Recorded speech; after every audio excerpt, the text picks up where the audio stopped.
Assalamualaikum warahmatullahi wabarakatuh. Hai teman-teman semuanya, selamat datang kembali ya di channel Studio Horor. Bagi kalian yang baru saja bergabung atau mengunjungi channel ini, channel Studio Horor akan membahas berbagai cerita misteri, tentunya dalam bentuk kemasan podcast. Studio Horor kali ini akan menceritakan mengenai teror di penginapan. Cerita misteri ini bersumber dari Rezi Premiarsi. Dan sebelum kita membahas lebih lanjut, alangkah baiknya silahkan melakukan subscribe terlebih dahulu ya, agar bisa mengikuti video terbaru dari channel Studio Horor berikutnya. Mungkin ada dari beberapa kalian yang mengharuskan bekerja keluar kota untuk beberapa hari dan terpaksa harus menginap di penginapan atau hotel di kota yang kalian singgahi terjadi. Kadang ada beberapa cerita mistis yang terjadi, termasuk aku yang sering mengalami saat aku harus menginap di penginapan. Aku gak pernah terbiasa untuk kejadian mistis dimanapun berada. Ini kejadian sekitar tahun 2012 hingga tahun 2013. Aku yang bekerja di event salah satu brand yang mengharuskan aku untuk menginap di hotel di salah satu kota yang aku singgahi di kala itu. Kotanya juga bukan kota besar, hanya kota kecil di salah satu kabupaten atau kota di Provinsi Riau. Penginapan kali ini lumayan besar untuk kota kecil ini. Punya halaman parkir yang luas, lobi yang besar, dengan kursi tamu sofa yang tampak klasik namun mewah. Di gedung utama hotel ini ada 2 lantai kamar tamu hotel yang tampaknya sedang proses pembangunan gedung baru di samping gedung utama. Waktu itu, aku dan teman-teman kru event lainnya semua dapat kamar yang berada di gedung utama. Mungkin sekitar 6-7 kamar yang diisi oleh kru event waktu itu. Ada yang di lantai dasar, ada juga yang di lantai 2. Tangga menuju lantai 2 itu berada di tengah-tengah lobi. Tidak ada lift, hanya ada tangga utama itu. Tangga yang terlihat besar seperti rumah mewah yang ada di FTV. Mungkin kalian sering melihat penampakan rumah mewah yang sering ada di sinetron atau FTV di salah satu siaran TV nasional. Aku dan bersama kru lainnya sudah sampai di hotel itu dari siang hari. Event yang seharusnya sudah mulai dari sore. Jadi, setibanya kami di hotel itu langsung check-in dan meletakkan barang-barang di kamar dan langsung prepare event, jadi tidak terlalu sempat untuk melihat suasana hotel itu dengan seksama, apalagi kamarnya. Aku dan beberapa kru cewek dapat kamar di lantai 2. Setelah menaiki tangga lantai 2 itu, terlihat ruang makan yang sangat luas, dipenuhi beberapa meja bundar dan kursi makan yang tampak sangat klasik. Meja yang ditutupi dengan taplak meja yang terlihat lebar dan menjuntai hingga menutupi kaki-kaki meja, dan dikelilingi 3-4 kursi di masing-masing mejanya. Dan kamarku tepat di samping kanan tangga dan di depan ruang makan itu. Jadi aku dan teman-teman sekamarku waktu itu hanya meletakkan barang dan langsung turun ke lobi untuk prepare event.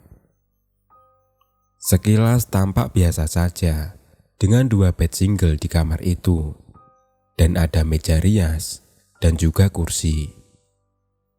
Seperti biasanya, event yang waktu itu berlangsung sampai malam hari. Jadi penginapan itu cuma sebagai tempat beristirahat 1 malam. Karena besok semua dari kami harus segera berangkat menuju kota selanjutnya. Kami kembali ke hotel itu sekitar hampir tengah malam. Setelah kami menyelesaikan makan malam dengan kuliner malam di kota itu, jadi biar langsung tidur setiba di hotel. Setibanya di hotel, beberes, mandi dan sebagainya. Iya, beberapa temanku yang lain masih asik mengobrol di salah satu kamar yang berada berseberangan dengan kamarku, berseberangan dengan tangga. Kamarku di bagian kanan tangga dan kamar itu di sisi kirinya tangga. Ya namanya juga ramean, pasti asik begadang sambil ngobrol. Di lantai 2 diisi oleh 4 kamar dari tim event. 3 kamar kru cewek dan 1 kamar kru cowok. Malam itu, aku juga ikut menimbrung beberapa saat dengan mereka di kamar sebelah.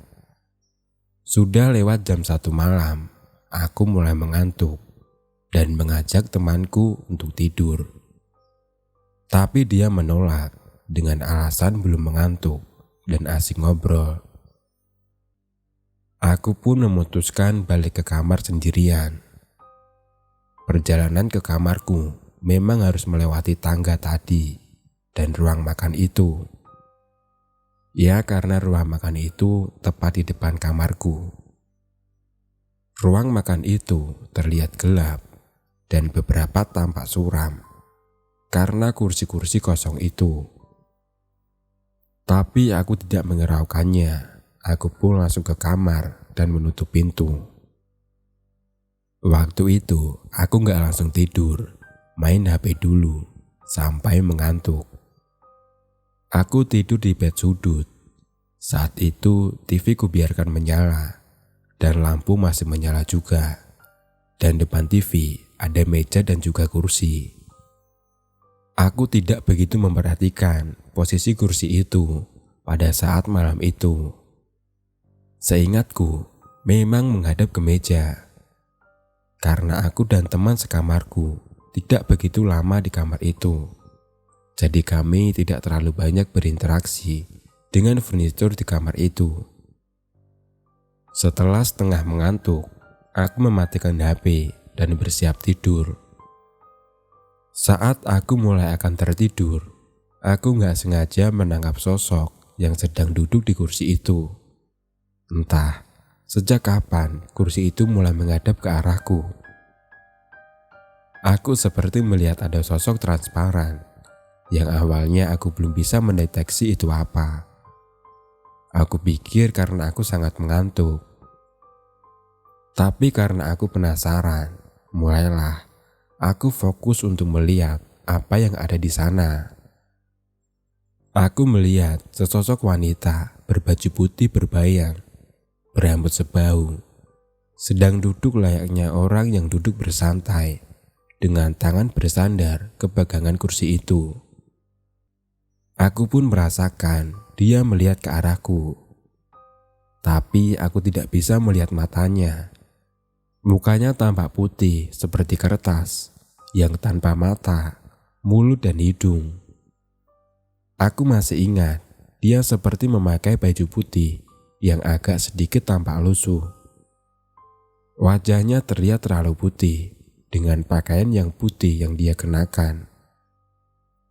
Tersentak. Aku langsung kaget, aku pun pejamkan mata. Saat aku membuka kembali mataku, sosok itu masih terlihat jelas di sana dan menghadap ke arahku. Aku sangat merasakan dia benar-benar sedang melihatku, walaupun aku tidak bisa menemukan mata di wajahnya.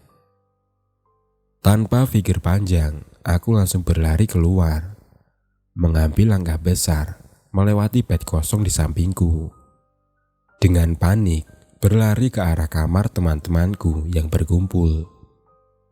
Aku langsung syok dan gak bisa berkata apa-apa. Teman-temanku panik melihat reaksiku yang tampak sangat syok. Aku pun menceritakan pelan-pelan ke mereka apa yang barusan terjadi. Aku pun baru tersadar handphoneku tertinggal di kasur. Aku berniat membiarkan HP itu di sana, tapi mereka sepakat untuk menemaniku mengambilnya sambil ingin tahu apa yang terjadi di kamar itu. Aku meninggalkan kamar tanpa menutup pintu. Pelan-pelan kami melihat ke arah dalam kamar, tapi sosok itu sudah tidak terlihat lagi di sana.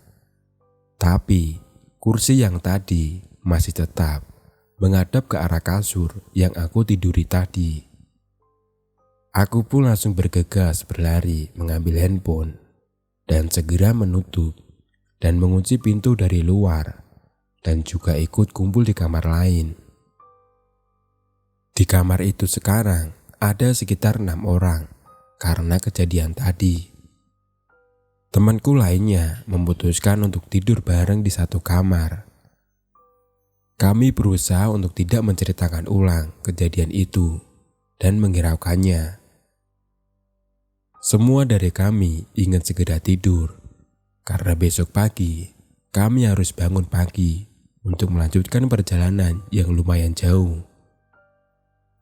Waktu sudah menunjukkan pukul 2 dini hari saat kami semua berusaha untuk tidur, walaupun dalam perasaan sudah tidak nyaman. Tiba-tiba pintu kamar mandi terhempas dengan keras. Sontak kami semua kaget.